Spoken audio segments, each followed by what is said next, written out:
कारगिल युद्धर 25 वर्ष पूर्ति है।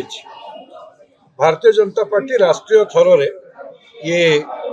विजय दिवस पालन करुप्रेक्षी में विभिन्न प्रकार कार्यक्रम पार्टी स्तर में हो। भारतीय जनता युव मोर्चा ओडिशा रे तार नेतृत्व नौ विशेषकर जो माने सेवा निवृत्त अच्छा सामरिक बाहिनी जो माने अवसर नहीं जो माने अच्छा से सम्मानित करने आज ये कार्यक्रम और विशेषकर आज 25 घंटा धरी ये प्रदीप प्रज्वलन हम आगामी युवपीढ़ी युव मोर्चार कार्यकर्ता मानू ये राष्ट्र प्रथम प्रेरणा दवाई ये कार्यक्रम आगामी काली लिंगराज मंदिर मास्टर कैंटीन छक पर्यंत एक विराट मशाल और तिरंगा यात्रा